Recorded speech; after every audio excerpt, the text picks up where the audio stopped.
Susanoo, the storm god, was born when his father Izanagi performed a cleansing ritual after returning from the underworld. Izanagi gave him control over the seas, but Susanoo wasn't happy. He missed his mother, Izanami, who was in the underworld and wanted to join her. Instead of doing his job as the ruler of the seas, Susanoo caused chaos. He cried loudly, creating storms and floods, destroying crops and scaring people. This upset the other gods, who complained to Izanagi. Angry at his son's behavior, Izanagi banished Susanoo from the heavens. Before leaving, Susanoo decided to visit his sister, Amaterasu, the sun goddess. The gods were worried because they thought Susanoo might cause trouble in her heavenly realm, Takamagahara. To prove he had no bad intentions, Susanoo suggested a contest with Amaterasu. The contest was about creating new gods. Susanoo and Amaterasu used each other's belongings. Amaterasu used Susanoo's sword, and Susanoo used her necklace. Amaterasu created 3 goddesses, and Susanoo created 5 gods. Even though the contest ended peacefully, Susanoo grew jealous of his sister's success. After losing the contest, Susanoo's anger got the better of him. He went on a rampage, Naihi. He destroyed rice fields, ruining food for the gods. He threw dirt and excrement into Amaterasu's palace.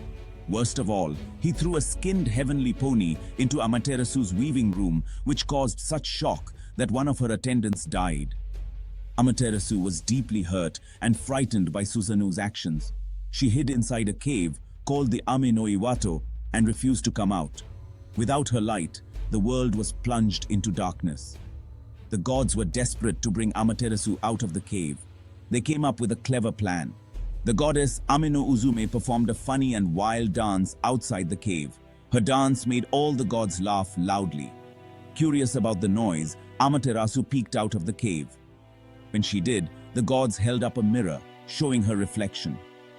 Seeing her own radiant beauty, Amaterasu stepped out of the cave, and the gods quickly sealed it behind her. Light returned to the world, and balance was restored. The gods were furious at Susanoo for causing such trouble. They punished him by banishing him from heaven forever. He was sent down to the earthly realm as an exile. Even though he was banished, Susanoo's story didn't end there. While wandering on earth, he came to the land of Izumo. There, he met people terrified of an 8-headed serpent called Yamata-no-Orochi. Susanoo offered to defeat the serpent in exchange for marrying Kushinada Hime, a young maiden who was about to be sacrificed. Using his cleverness, Susanoo tricked the serpent and killed it.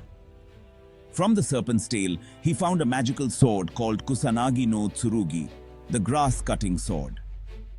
This heroic act redeemed Susanoo, and he lived peacefully in Izumo with Kushinada Hime. Even gods can have disagreements and jealousy, but they can also find forgiveness and redemption.